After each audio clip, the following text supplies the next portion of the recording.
What's good, YouTube? We are back with another video. Today, we'll be looking into gruesome situations in the caves. Cave dive. Wait, no, is it cave diving or cave crawling? I think it's cave dive. No, it's not cave diving. I don't even know what it's called.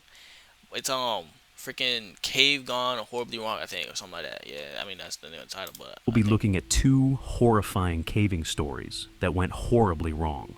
The first story is heartbreaking, leaving the diver devastated as his impulsive and reckless decisions led to chaotic consequences. bro, I ain't gonna cap. We I ain't gonna cap. If you do this for fun, bro, what's the fun part about this? Like I don't see it. Like I don't understand the fun part about this. Or am I tripping? Nah, I'm not tripping, bro. You could literally die. There's no way you find this fun. For his fellow diver. As for the second one, it's a story of resilience and teamwork that you rarely get to see in such terrifying situations. As always, viewer discretion is advised. Nestled There's in no the serene way. wilderness of Gilchrist County, Florida, Devil's Ear Spring is both a wonder and a danger. On October 9th, 1992, R.D. Milholland and Alan Jonashadis embarked on what they planned as a routine exploration. Both men were skilled and certified cave divers, with dozens of successful dives under their belts. However, even the most seasoned professionals can misjudge the delicate balance of risk and preparation. This dive would push them beyond their limits and end in a tragedy that would haunt the diving community for years to come. The morning began like any other. The sun filtered through the trees surrounding But like Devil's my Ear thing is Spring. though, what do you like? What do they gain from this though? Freaking, like you're not doing this for money. You're not doing this for like they could probably do it for science, right? Because like you're exploring and everything. But like low key, you could like dead do that with something else though. Like you could use like a freaking drone to go scope out like the in the waters with lights and everything, you know. But the thing is, they find this fun. I don't understand that though. Your life is dead on the line. Milholland and Jonashady stood at the edge of the spring discussing their dive plan. It was a straightforward mission: navigate the main passage using two-stage tanks and Techna scooters. Their goal was to keep the dive simple, allowing Alan to practice scooter handling without the added pressure of complex I ain't gonna lie, I look navigation. want to do that. That looks looking Milholland fun. had one concern. Neither of them had been diving for at least a month. Like Rust imagine doing this and you feel like a mermaid. I'm gonna be like this is my feet. I'm gonna be like, you feel me? I'm gonna feel like one of the mermaids from H2O. pressure of complex navigation. Milholland had one concern. Neither of them had been diving for at least a month. Rust in their skills was a minor worry, but they decided to proceed with confidence. After double-checking their equipment, they entered the water, descending into the depths of the spring. The first stretch of the dive was smooth. The permanent guideline along the main passage provided a clear route, and the crystal-clear water offered excellent visibility. Obviously, something's But it's gonna soon, be happening. the Like, first everything's gonna be complication good in the beginning. arose. Milholland's scooter malfunctioned, leaving him to rely solely on fin propulsion. He signaled to Alan, suggesting they could abort the dive. Alan, eager to continue, insisted they press on. Reluctantly, Milholland agreed to continue the dive. He weighed the situation carefully. The plan was already simple, the conditions were calm, and the guideline was intact and easy to follow. It seemed safe enough, and Alan was eager to gain more experience with the scooter. Milholland followed close behind. His eyes were constantly fixed on Alan as he handled the device. At first, the scooter seemed cumbersome in Alan's grasp as its Nah, that movements boy's appeared struggling. awkward and unsteady. That thing's struggling. But as they progressed, his handling improved. The cave grew darker as they ventured deeper. See, this is what I'm talking about. There's no freaking way, bro. What if an earthquake or like either the tectonic plates just shift right like above and below you, bro, and you're just squished in there, bro. You're cooked. You're literally cooked.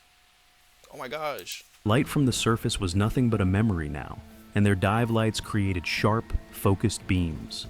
The cave's walls started closing in, pressing them into a narrow corridor. The water here was cold and heavy, and the slight current brushed past them like an unseen force urging them to turn back. Milholland couldn't help but notice Alan's position in the water. He seemed a little lower than was ideal, his body close Oh, yo, shoot. Nah, don't worry about this part, guys. I got y'all. You do to the not have to cave watch that floor. with me. Small puffs of silt rose from beneath him, trailing in his wake. Milholland made a mental note but decided not to intervene. Alan appeared to be adjusting to the scooter's pull. They pressed on. Eventually, the passage widened slightly, only to taper again at a feature known as the lips. This constriction was infamous among lips. cave What divers. that mean? The opening was tight, and the current intensified here, pushing against anyone attempting to pass through. For those unprepared, the lips could turn from a simple obstacle into a dangerous choke point. Milholland knew this section well.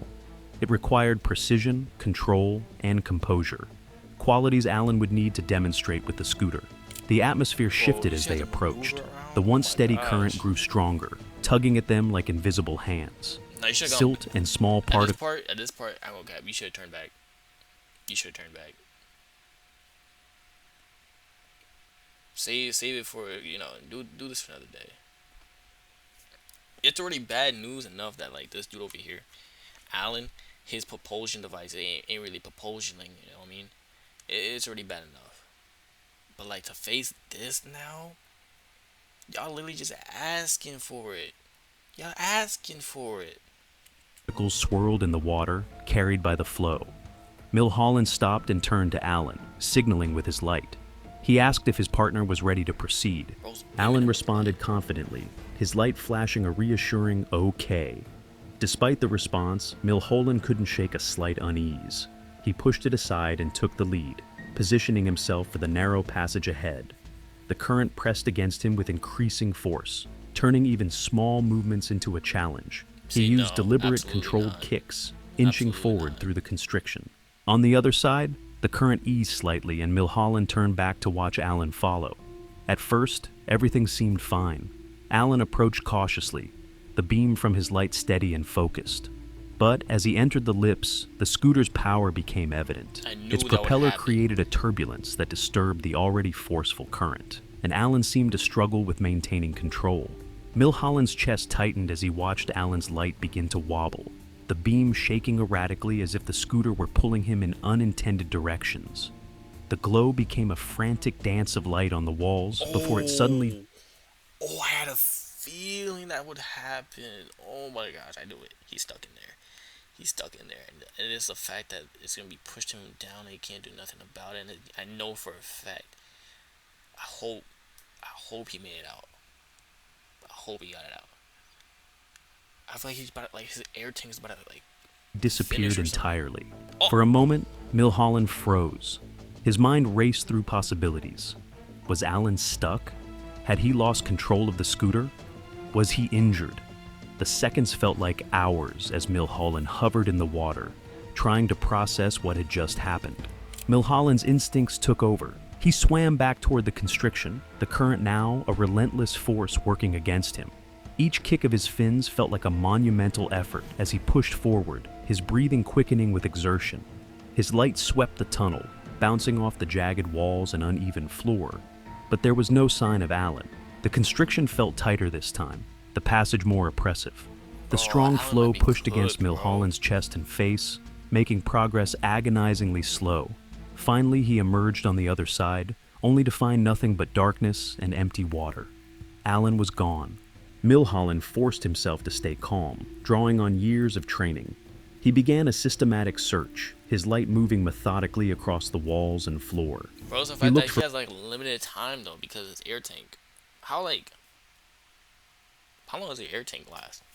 Let me look that up real quick.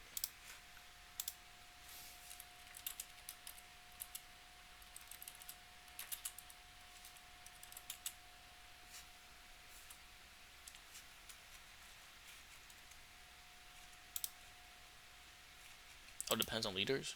Okay. 5 hours? How long do y'all think they were in the cave for, though? bubbles, disturbed silt, or any sign of movement, anything that might lead him to his partner. The cave, which had moments ago felt serene and beautiful, now seemed alien and menacing. The silence pressed against him, broken only by the faint sound of his own labored breathing. Just as the first threads of panic began to creep in, he saw it. A faint, flickering glow emanating from a side passage. Relief flooded his system, propelling him toward the light. It was coming from a tunnel leading toward Devil's Eye Spring. Milholland kicked harder, closing the distance as quickly as he could. But as he drew closer, relief turned to dread. The light was steady now, illuminating the figure of Alan. He was motionless, floating in an unnatural position. His back was arched, and his regulator hung loosely from his mouth. The sight hit Milholland like a physical blow. Milholland reached Alan and immediately began assessing the situation. Alan's body was limp, his face pale and unresponsive. What? Milholland checked his air supply. There was plenty left. Alan's tanks and gear appeared intact, but something had gone terribly wrong. Milholland knew he had no time to waste. The effort to bring Alan to the surface would be immense, and his own air supply was limited. Carefully, he removed Alan's tanks and accessories, lightening the load to make transport possible. Each movement had to be precise. Wait, so he at this point he knows he's dead, right? Because he removed his air tank supply for easy traversal, right? Load to make transport possible. Each movement had to be and accessories. Light air supply was limited. Carefully, he removed Alan's tanks and accessories, lightening the load to make transport possible. Each movement had to be precise. One wrong step could trap them both in the narrow confines of the cave. Grabbing hold of Alan, Milholland began the slow, grueling ascent. The current, which had been a nuisance before, now felt like an unrelenting enemy. It pushed against them, threatening to drag them deeper into the cave. Milholland gritted his teeth and fought back, his muscles burning with the effort. Every kick of his fins sent shockwaves of pain through his legs, but he didn't stop. His mind was singularly focused on reaching the surface. The tunnel seemed endless, its walls pressing in on all sides. Milholland's breathing grew heavier, each inhalation feeling more labored than the last. As they neared the entrance, the first hints of daylight appeared, a faint glow in the distance. Milholland pushed harder, summoning every ounce of strength he had left. Breaking through the surface, he shouted for help. Nearby divers and emergency responders rushed to assist, pulling Alan from the water. A physician and EMT on the scene began resuscitation efforts immediately. Their movements were precise and practiced, but the atmosphere was heavy with tension. Despite their best efforts, it was too late. Alan had been underwater for too long. His lifeless body lay on the shore, with everyone else devastated. An analysis of the accident revealed several contributing factors. Alan's inexperience with the scooter was a significant issue.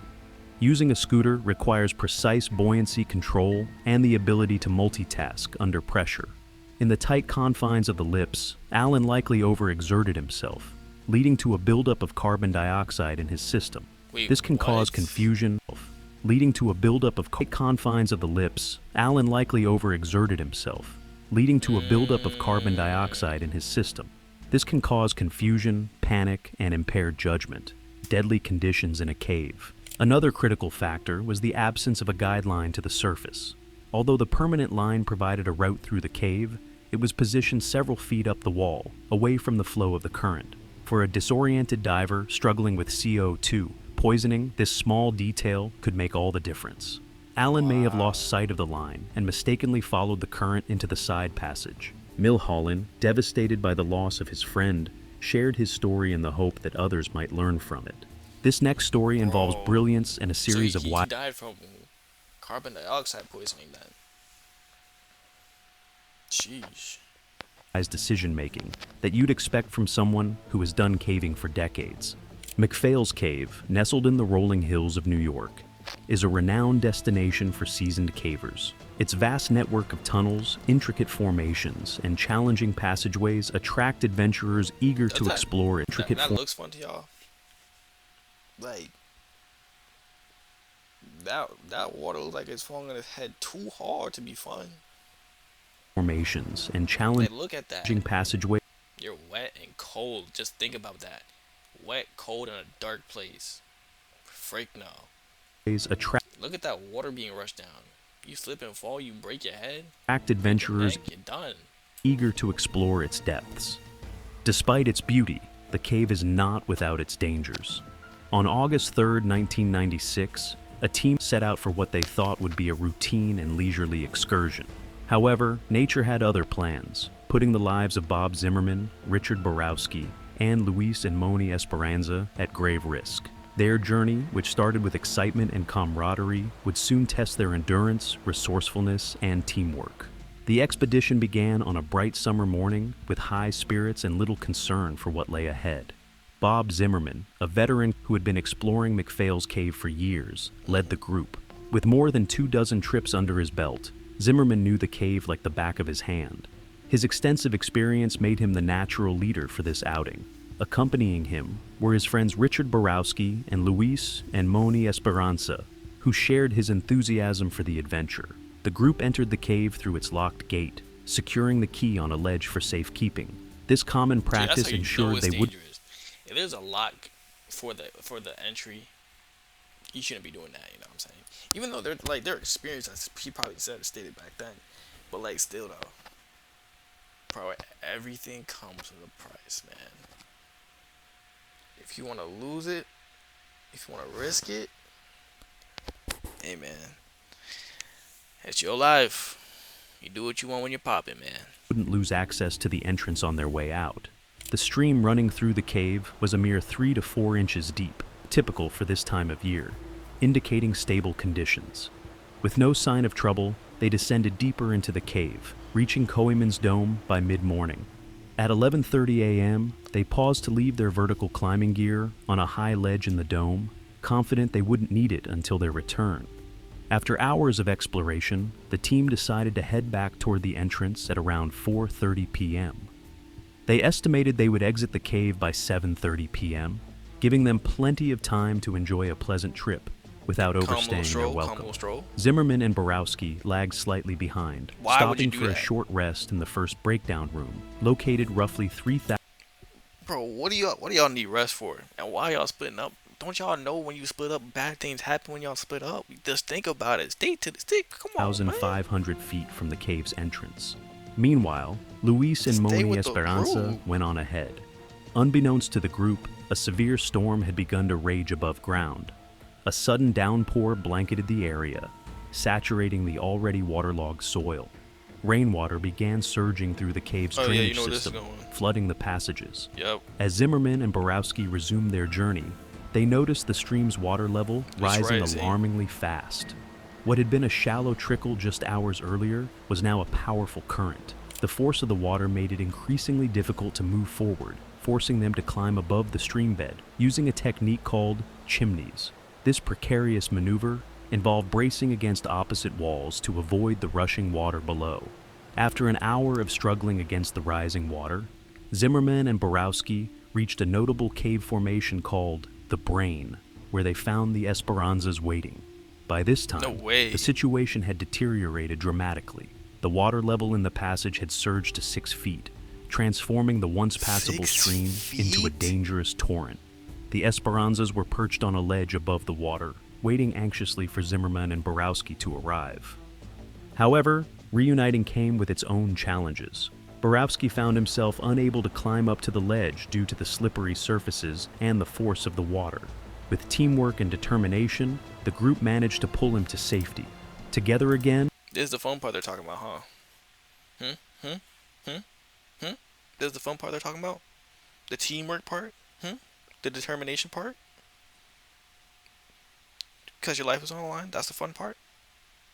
Come on, man.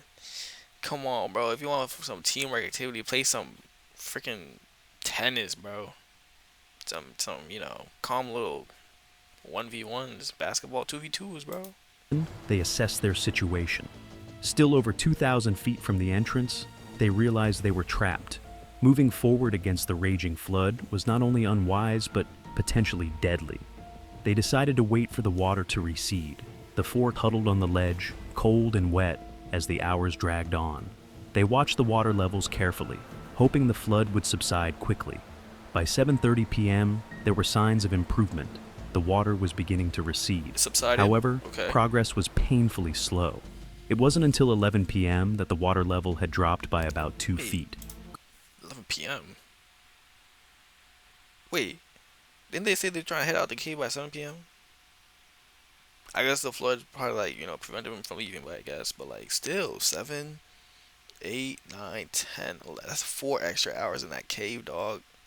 I hope they have food and water. creating slightly better conditions for movement. I have to finish writing this Oh, don't worry about this, paper. guys. I'm Don't worry about swamped. this part. Just get Grammarly. It's free.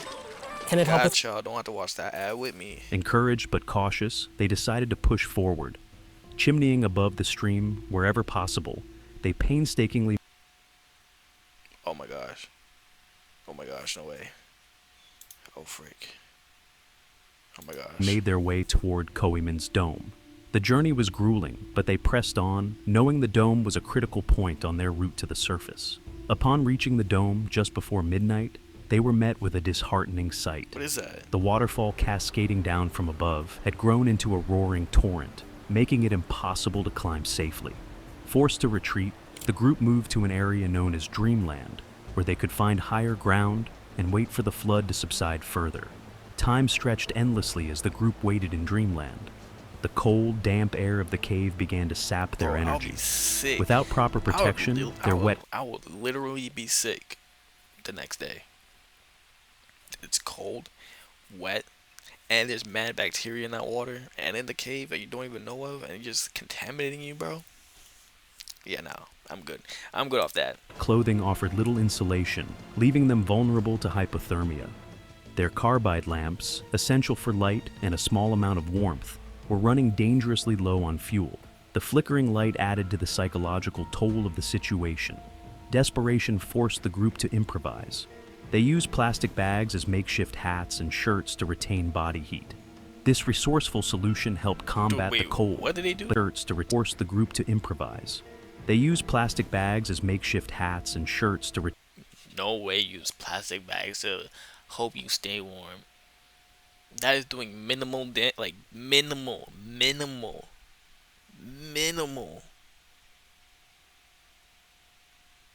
to your body heat. That's not doing anything. That's nothing. retain body heat. This resourceful solution helped combat the cold, but their discomfort was undeniable.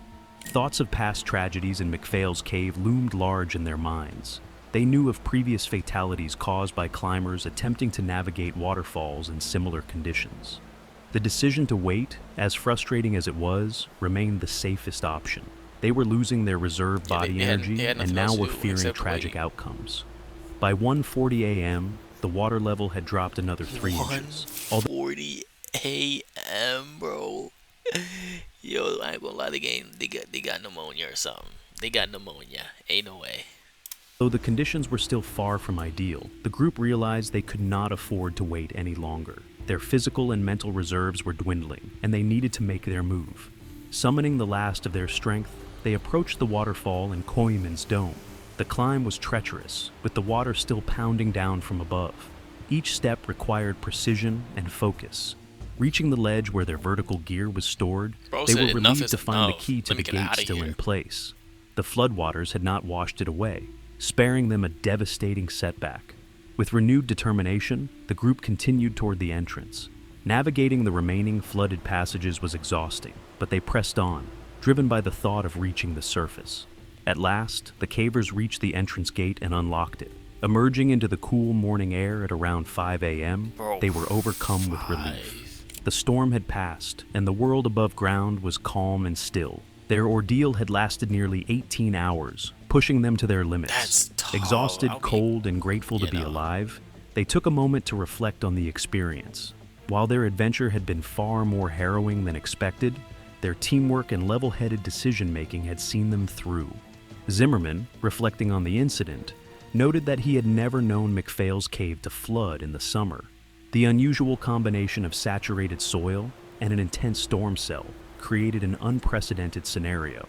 Their decision to wait out the flood rather than risk climbing in dangerous conditions likely saved their lives. Improvising with plastic bags to That's- combat no. hypothermia and No. carefully monitoring water There's no levels way. demonstrated sound judgment. Unless you had like 100 bags on you, and you use that 100 plastic bags to insulate yourself. All right, I see that. But who's carrying that many plastic bags with them? Think about it. especially for 4 people.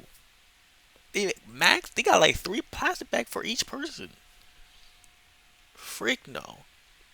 And of course, you know, say if I did this right, and I tell my story, watch how somebody's gonna be like, "But who told you to go down there in the first place?"